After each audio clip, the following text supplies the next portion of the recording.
Hi, welcome back to Rope Coaching's YouTube channel. Today we're joined by friend and client Changyue. Hello. So we're going to do a movement analysis session with Changyue today, something we do with clients remotely and in person. And we're going to stay in Changyue's comfort zone. So probably climb something really simple like a V1 or 2, and then maybe something a little bit harder, V4 or 5. But Changyue, what's your maximum climbing grade inside? Yeah, so on kidder board, I could climb some V9s and As. On the wall, it depends on the style. For sure. And then for the people watching, how long have you been climbing totally? In total, probably 5 years. 3 years before I met you guys, I met ROAP. Yeah. And then 1.5 years with ROAP.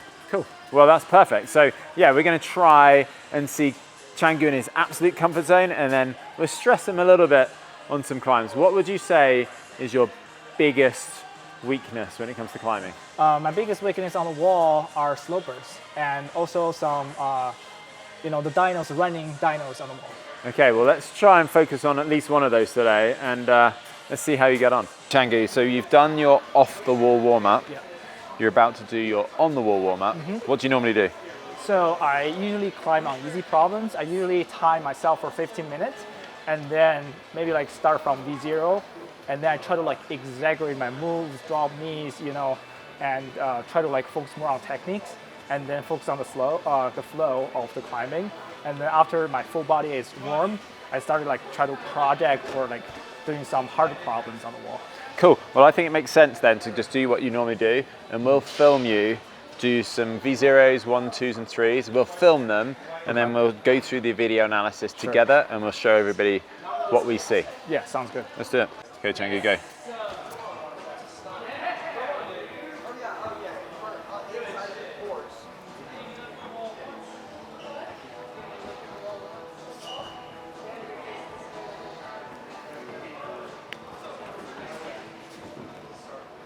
Okay, right, so Changyue has done his first 4 climbs of a warm-up, maybe a little bit more than that. And what I think is really interesting for you guys, as well as for Changyue, is we're gonna see these kind of default habits. With the green, you can see that Changyue, and you can talk as much as you want and say what you see as well, but you'll see that I'm playing the first move slowly. Changyue sets up really well. You're front on, but only because you've got a similar height smear with your left foot. So what that's going to do is drive and give you the ability to do a drop knee, which you do. Your ankle's really engaged, you've got a strong position. Yes. But you'll see that as we freeze the frame there, your right foot doesn't rotate enough. Can you see this? How your right foot's still pointing in, which is going to push your knee in and your bum a little bit further away from the wall. So there's gapping there. So we can get our hips closer to the wall. Can you see that? Yeah, I can see that. But these are all jugs. I feel pretty good on the jugs. Exactly. Yeah. But that's what we see is that a lot of people become, and this goes throughout the grade range. I had a session with a V12 climber the other day, and he was complacent in his warm-up.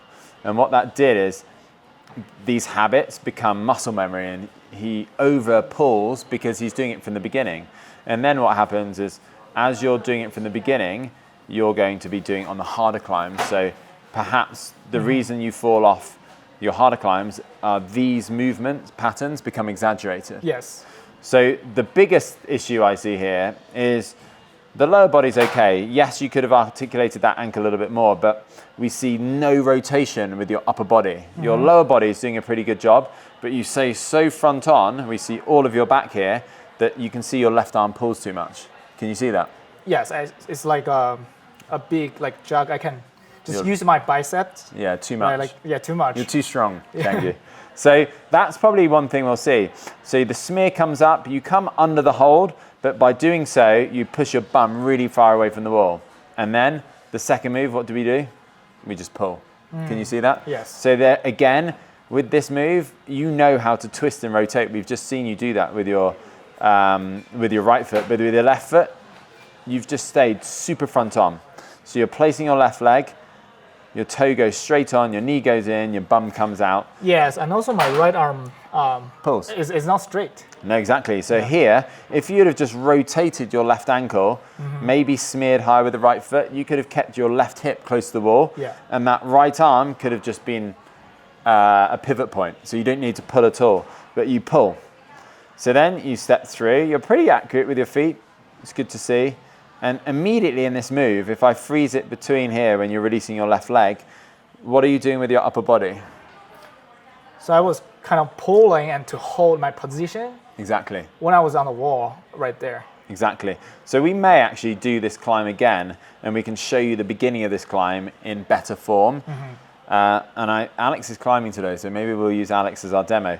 But you can see that here we can relax. You can relax your arms, lower your center of gravity, and just rotate your hips more. Yep. So here I would have loved your right foot to be even more twisted to the ankle, to the wall, and then that rotation could have been really driven with your legs and hips. Yes. Again, you pull too much. So here you stay under the hold quite well.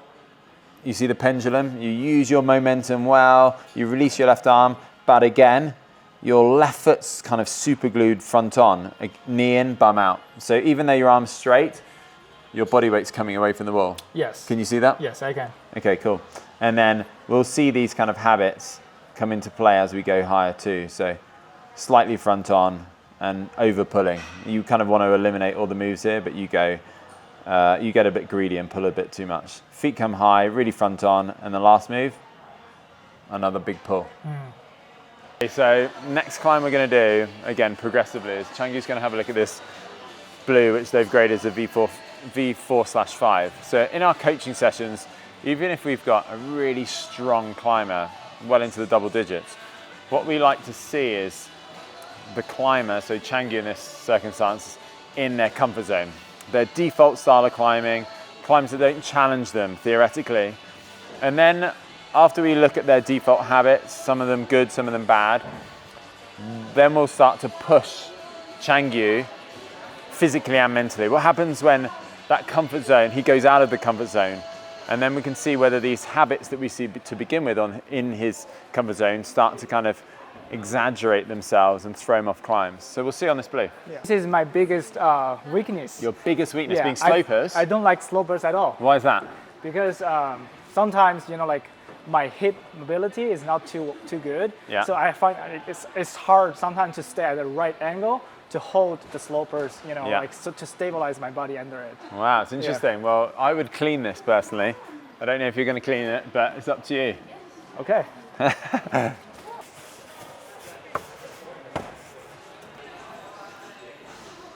Ooh.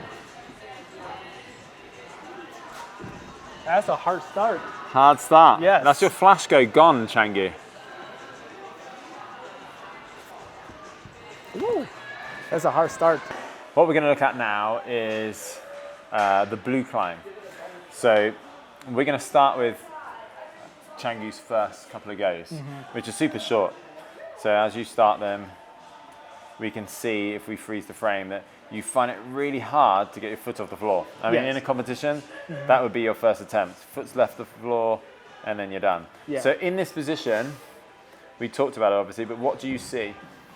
So first, my arms are super bended. Yeah, correct. And bent. I was kind of squeeze myself, with that 3 holes. In a small space. Yeah, small space. And I was trying to compress really hard, try to start. I was like, man, these slopers are really bad. Tiny. Like if you were a small child, I'm sure that you could fit in this space and get the most out of these holes. Yeah. But we can see that you don't really have optimal directional force through either of the handholds. Exactly. So when you release your foot off the floor, you can see that you can't really stay in that position, let alone move. No. You mentioned staying underneath slopers, which is correct. And here, you're not underneath either of them. No. My upper body half above your chest in a sloper, which is the classic scenario. Once your center of gravity, your chest is right by, or your center of gravity is your hips, but once your chest is in front of the slopers, you're basically going to be coming off. Yeah. So if we have a look at, as you kind of go, oh, no, it's too hard, I'm going to come, and you knew that this is a bad position, but you do the same thing again, but your foot's off the floor, and you go for it, so your foot kind of dabs the floor as you go, and you hit it, and you can see everything collapses lower body. Yes. You see the ankle rolls, you have no stability down below. So then we obviously kind of looked at it, and you played around with starting differently. So you immediately thought, oh, I'm going to wrap my left hand underneath the left hold. Yes. And it felt much better. Yes. So then you're starting with your left leg. So you're moving up with your right hand. And right now you can see, we'll freeze the frame, that your whole right hand side of the body is off the wall. So if you were going to a really positive right hand hold, I'm sure that would work. But you hit it and it's a sloper and all of your body weight comes away from the wall. That right leg is kicking backwards. Can you see this? Yes. So it's taking you away. Your right hand is basically trying to press down, but your elbow's coming up, so you're pulling out rather than downwards.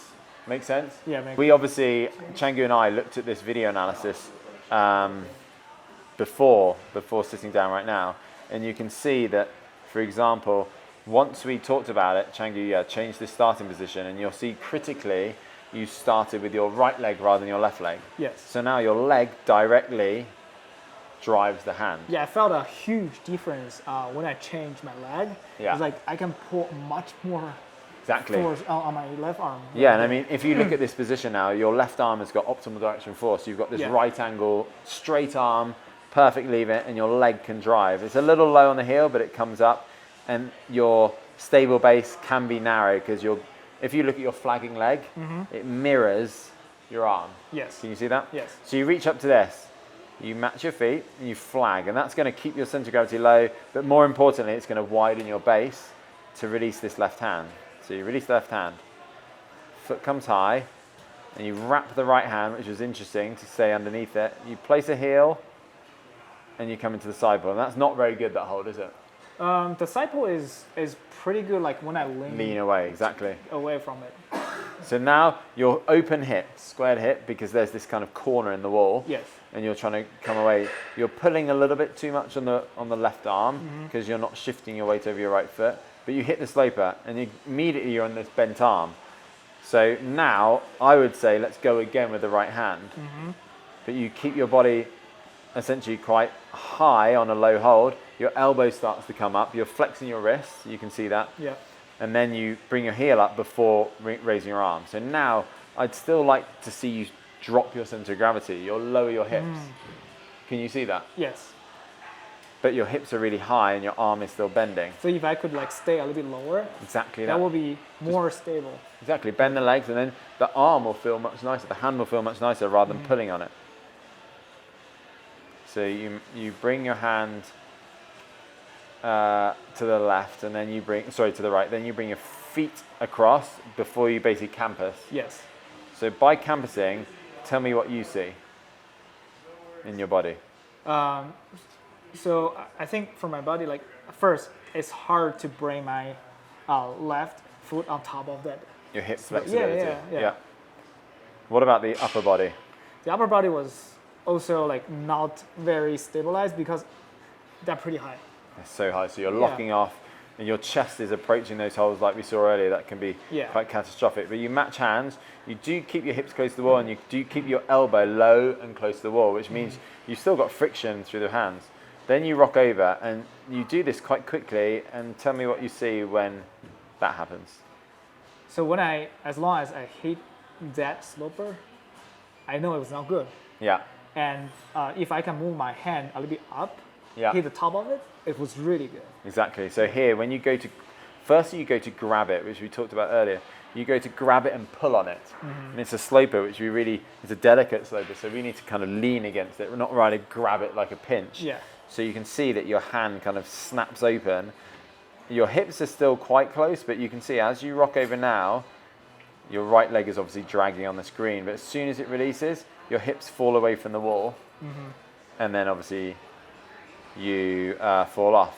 Now, Changyue and I talked about this move whilst we were working it, and we essentially, as you'll see on camera, we went back to do that move, and we had to aim higher on the blue hold. Yes. And keep your hips closer. Yeah, for the first time when I hit that blue hold on the left side, I feel my body start to spin Exactly. that out of the wall. Yeah. Yeah, because first it was really bad to hold on the left side. Yeah. And the second, I think the weight, Your right leg I was, opened up. it was like open up and try to fall. Exactly. So by grabbing the top of the hold or higher, you could actually have a bit of that rotation Yes.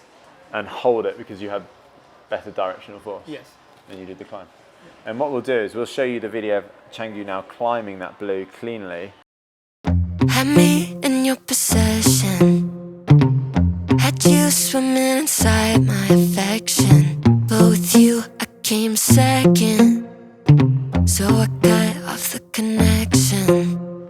And now you're calling me, holding your heart there inside your hands. You say I'm where you wanna be, but you're out of chances.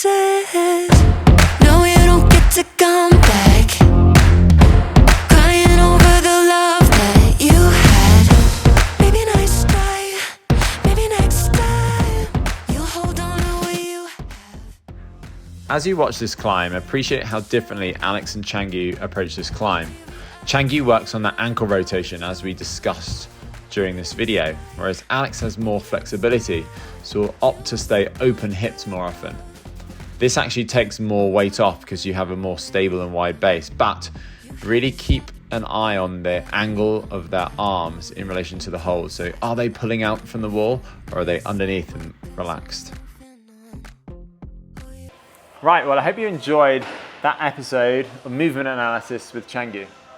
So we've been working, like we said at the beginning, with Changyue for 1.5 years now. And you started kind of like as a V2-ish climber. Correct. Yes. I started as a V2, And then, now you're pushing kind of like V9s. yeah, that's on Q board. Like try to be strong. Yeah, which is really exciting. But what's really important, even though Changyue is really strong, you'll see from this episode that he'll make errors on even the simplest climbs. He's becoming too strong and relying on that strength. And it's really important that Changyue, as we've been saying throughout this session, and you, if this is a common trait of your own, is to focus on this perfect movement and drills on really simple climbs. Because the more you do that, the more it will translate to the harder climbs. And you'll see again from this episode that, and the climbing Changyue's done today, is the habits we saw early on, the pulling, presented themselves on that blue. Super simple climb for Changyue theoretically, but it still threw him off. Does everything make sense from today? Yeah, it make total sense for me. So when I first did that green one, that is V0, V01, yeah. I couldn't even feel the pull, but after do this video analysis, I can see that like my body position was not optimized when I was on the wall. Yeah. And then I kind of kept the same habit when I climbed that blue sloper problem, and then I immediately fell out of the wall. For sure, yeah, and it's really common as we get stronger, which is obviously a part of Changyue's training, you become reliant on that strength. You're so comfortable, you can become so strong that even a small pull on a hold you don't notice, but it accumulates, one, if you're doing sport climbing or lead climbing, but also on a subtle climb where you can't pull, that habit will just throw you off. But I hope you've enjoyed it. If you did, please click like and subscribe, support us, and stay tuned for some more content coming soon.